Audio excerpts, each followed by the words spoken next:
Bismillahirrahmanirrahim. Assalamualaikum warahmatullahi wabarakatuh. Dalam kesempatan kali ini, saya akan membahas mengenai persiapan ujian sekolah yang kedua, yaitu dari materi kelas 7 semester 2. Soal yang pertama adalah banyaknya himpunan bagian dari himpunan A yang mempunyai anggotanya itu 2, 4, 6, 8, 10 yang memiliki 3 anggota adalah banyaknya anggota himpunan A itu ada 5, yaitu di sini 1, 2, 3, 4, 5, ada 5 anggota. Himpunan A, banyaknya himpunan, bagian dari himpunan A ini, rumusnya itu 2 pangkat N. Sedangkan di sini N-nya itu 5, berarti 2 pangkat 5. 2 pangkat 5 itu ada 32. Nah, banyaknya himpunan bagian dari A ini, kalau kita urai satu-satu, yang pertama itu adalah ada 1 himpunan kosong, kemudian yang mempunyai anggotanya itu 1 itu ada 5, yang anggotanya itu 2 saja, 4 saja, 6, 8, dan 10. Jadi ada 5, kemudian yang anggotanya 2 itu 24, 26, 28, dan seterusnya harus dicari nih. Kemudian yang anggotanya 3, kemudian yang anggotanya 4, dan yang terakhir yang anggotanya 5 itu ada 1. Supaya lebih jelas, supaya lebih terperinci, kita pakai yang namanya segitiga Pascal. Di sini ada angka 5, berarti jadi ada 5 anggota. Dengan segitiga Pascal ini kita bisa melihat himpunan bagian dari A yang anggotanya tidak ada, yaitu himpunan kosong itu ada 1. Kemudian yang himpunan bagian dari A yang anggotanya 1 itu ada 5, yaitu ini 1, 2, 3, 4, 5. Kemudian yang anggotanya 2 itu ada 10. Jadi ini kalau diteruskan 2, 4, 26, 28, 46, dan seterusnya itu ada 10. Kemudian yang anggotanya 3, himpunan bagian dari A itu ada 10 juga. Dengan segitiga Pascal ini kita bisa melihat yang anggotanya 4 itu ada 5. Kalau kita teruskan, kalau kita buat 2, 4, 6, 8, 2, 4, 6, 10 itu ada 5. Kemudian yang anggotanya 5 itu ada 1 di sini. Jadi jumlah seluruhnya himpunan bagian dari A yang anggotanya 5, himpunan bagiannya itu ada 32, yaitu di sini 10 tambah 10, 20, 5 tambah 5, 10, jadi 30, 1, 1, 32, jadi seluruhnya ada 32. Nah, himpunan bagian dari A yang anggotanya 3, ada 10 himpunan bagian dari himpunan A. Kita lanjutkan soal nomor 2, besar sudut kecil yang dibentuk 2 jarum jam pada pukul 17.40 adalah, jadi kalau kita lihat, kita buat jamnya ini, jam 17.40 itu berarti jam 5 lebih 40 menit. Jadi jarum pendeknya udah mendekati ke pukul 6, sedangkan jarum panjangnya ke angka 8. Kita tahu bahwa satu lingkaran itu adalah 360 derajat. Kemudian kalau kita hitung satu jamnya 360 derajat, satu putaran dibagi 12 jam. Jadi satu jamnya itu adalah 30 derajat. Jadi satu putaran jarum panjang itu sama dengan 1 jam. Kalau untuk jarum panjang, 1 kali berputar itu berarti menunjukkan 1 jam. Tapi kalau untuk yang jarum pendek itu berputarnya hanya 30 derajat 1 jam itu. Kalau jarum panjang satu putaran itu 1 jam, kalau jarum pendek berputarnya ini adalah 1 jam itu 30 derajat.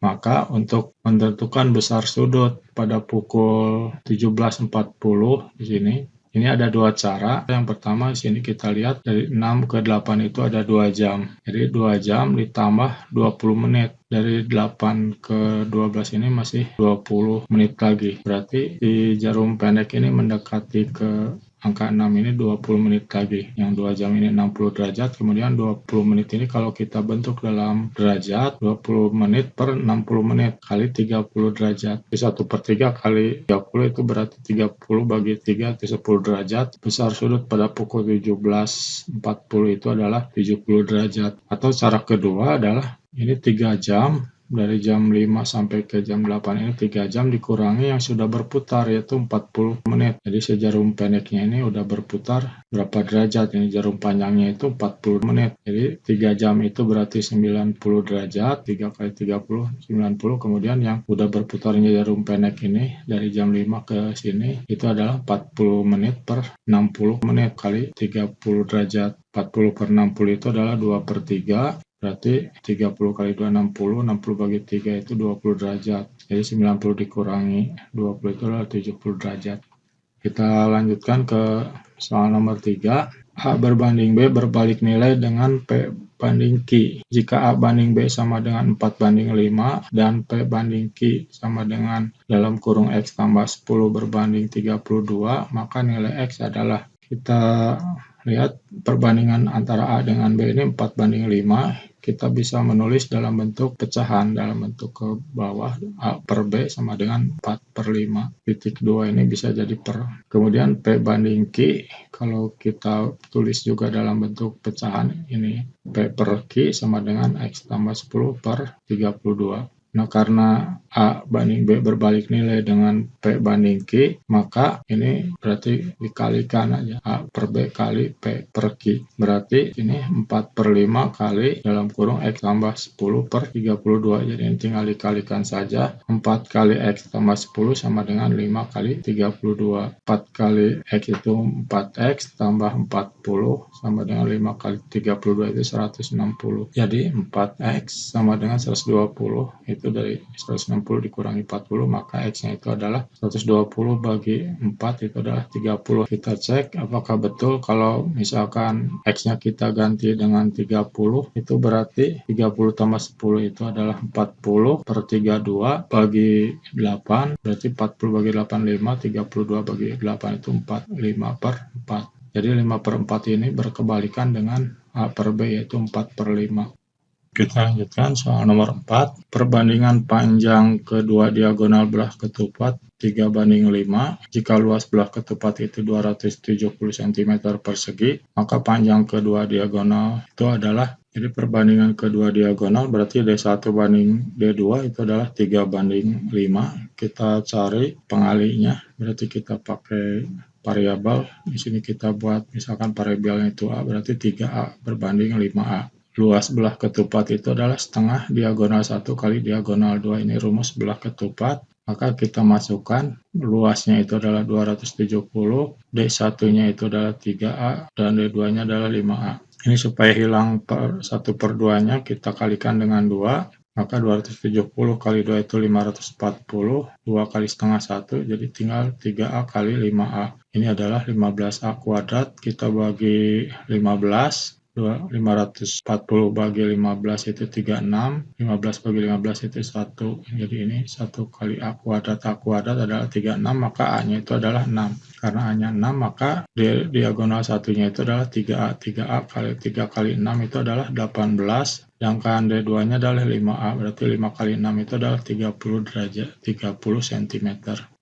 Kita lanjutkan ke soal nomor 5. Hasil pengurangan 4A ditambah 6B ditambah 4 dari 6A ditambah 4B dikurang 2 adalah, karena ini ada kata dari, maka cara nulisnya itu harus dibalik. Yang belakangan disimpannya di depan. Karena ini kata dari, maka yang 6A tambah 4B dikurang 2-nya itu harus di depan nulisnya, karena dari. Kalau oleh langsung dari depan ke belakang, kalau pengurangan ini oleh. Tapi kalau kata dari ini jebakannya itu adalah harus dibalik, kalau tidak dibalik ini akan salah. Seperti pengurangan 5 dari 10. Pengurangan 5 dari 10 berarti 10 dikurangi 5. Berarti ini juga dibalik, maka yang depan ini tulisannya di belakang dan dikurangi di sini. Berarti yang depan ini tetap 6A tambah 4B dikurangi 2A. Sedangkan yang belakangnya itu berubah semua, yang tadinya positif. Jadi jangan hanya 4A-nya saja yang negatif di sini, tapi yang 6B-nya juga harus jadi negatif 6B. Kemudian juga yang tadinya 4 ini dikalikan dengan negatif jadi negatif 4. Nah, kalau sudah begini baru satukan A dengan A ini saja disatukan, berarti 6A dikurangi 4A itu 2A, 4B dikurangi 6B itu min 2B, kemudian min 2 dengan min 4 itu adalah min 6. Ini adalah jawabannya. Kemudian soal nomor 6, selesaian dari 2X kurangi 5/2 dikurangi X tambah 2/3 sama dengan 1/6. Nah, untuk soal pecahan seperti ini harus dihilangkan dulu pernya. Cari dari KPK, kelipatan persekutuan terkecil dari 2, 3, dan 6. KPK-nya itu berarti 6. Berarti ini dikalikan 6 semua. 6 ini kalikan ke atas. 6 kali 2X min 5/2 dikurangi 6 kali X tambah 2/3, kemudian 6 kali 1/6. Kita coret sini, jadi 6 bagi 2 itu 3, 6 bagi 3 itu 2, 6 bagi 6 ini 1. Berarti di atas ini jadi 3 dalam kurung 2X min 5 dikurangi 2 ini kali X tambah 2 sama dengan ini 1. Nah, hilangkan kurungnya berarti 3 kali 2X ini berarti 6X. 3 kali min 5 min 15 min 2 kali X min 2X min 2 kali 2 ini min 4 sama dengan 1. Ini X dengan X berarti 6X kurangi 2X itu 4X. Min 15 dengan min 4 itu adalah min 19 sama dengan 1. Nah, dihilangkan min 19-nya ini berarti ditambah 19, ruas kiri, ruas kanan tambah 19 berarti 20, berarti 4X sama dengan 20, ini bagi 4 berarti X-nya itu adalah 5. Kita lanjutkan soal nomor 7. Nah, ini adalah pertidaksamaan. Pertidaksamaan ini pernya adalah per 3, per 2, dan per 4. Berarti KPK dari 3, 2, dan 4 itu adalah 12. Maka kita kalikan dengan 12. Tapi sekarang kita tidak akan mengalihkan 12-nya ke atas. Langsung aja 12 bagi 3 itu adalah 4. 12 bagi 2 itu adalah 6. Ini 12 bagi 4 itu adalah 3. Nah, ini kita hilangkan kurungnya berarti 4 kali 2A itu 8A. 4 kali negatif 6 itu min 24, min 6 kali 3 min 18A, min 6 kali min 4 min 24. Lebih dari sama dengan ini 3 kali 3, 9. Karena A dengan A ini disatukan berarti di sini min 18A dengan 8 berarti min 10A, min 24 dengan min 24 min 48. Berarti ini hilangkan min 48 yang dengan tambah 48 ruas kiri, maka ruas kanan juga tambah 48, berarti ruas kanan jadi 57. 48 tambah 9, 57, ruas kirinya tetap min 10A. Kiri kanan kita kalikan dengan min 1/10, min kali min, plus 1/10 kali 10 jadi 1. Yang ini 57 kali min per 10. Ini adalah, jadi A-nya kurang dari. Sifat dari pertidaksamaan kalau dikalikan dengan negatif, maka lambang pertidaksamaannya harus dirubah. Yang tadinya lebih dari sama dengan jadi kurang dari sama dengan ini. Kalau tidak rubah, lambang pertidaksamaannya itu adalah akan salah. Tapi ini khusus untuk kalau dikalikan dengan bilangan negatif. Tapi kalau dikalikan dengan bilangan positif, lambang pertidaksamaannya tetap. Ini adalah salah satu jebakan di pertidaksamaan. Soal nomor 8. Seorang petani mempunyai persediaan pakan ternak yang cukup untuk 60 ekor kambing selama 15 minggu. Jika 10 ekor dijual, maka persediaan itu akan habis dalam titik-titik minggu. Jawabnya, volume pakannya ini cukup untuk 15 minggu untuk 60 ekor kambing. Jadi kita kalikan, itu berarti 15 kali 60 ini adalah 900 minggu ekor. Jadi kalau 10 ekor dijual berarti sisanya tinggal 50. Persediaan pakan yang ada akan habis dalam waktu yang 900 minggu ekor dibagi 50 ekor. Berarti 900 dibagi 50 itu adalah 18 minggu ya M. Kita lanjutkan soal nomor 9. Perhatikan gambar di samping. Diketahui garis G sejajar garis K. Jika sudut P2 sama dengan P3 dan R1 sama dengan R2, jika sudut P1 sama dengan 108, maka besar sudut R3 adalah, kita lihat sudut P1 adalah 108 derajat, maka besar sudut P2 tambah P3 besarnya 180 derajat dikurangi 108 derajat adalah 72 derajat. Nah, sudut P2 tambah P3 yang sama dengan sudut R1. Alasannya adalah sudut dalam berseberangan. Jadi sudut dalam berseberangan itu sama besar sudutnya. Berarti yang nama sudut R1 itu sama dengan R2. Jadi R1-nya 72 derajat, berarti R2-nya juga 72 derajat. Jadi sudut R3-nya itu 180 derajat dikurangi R1 72, R2 juga 72. Berarti besar sudut R3-nya itu 180 dikurangi 144 derajat, maka besar sudut R3-nya adalah 36 derajat. Kita lihat soal nomor 10.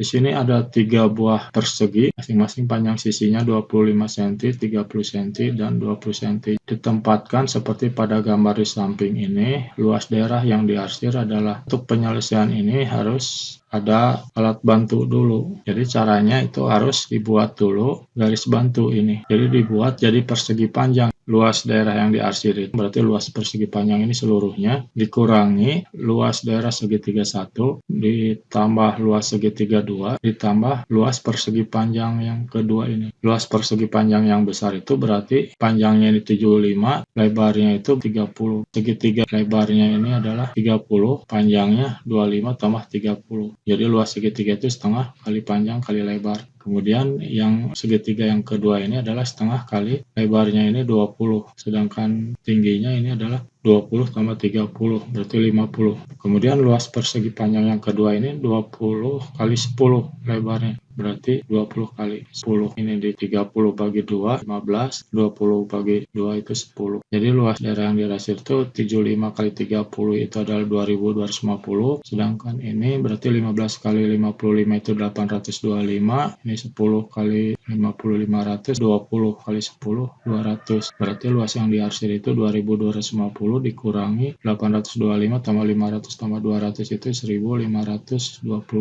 Jadi luas yang diarsir itu adalah 725 cm persegi. Jadi ini yang bisa saya sampaikan dalam kesempatan kali ini. Saya tutup dengan wabillahi taufiq wal hidayah. Assalamualaikum warahmatullahi wabarakatuh.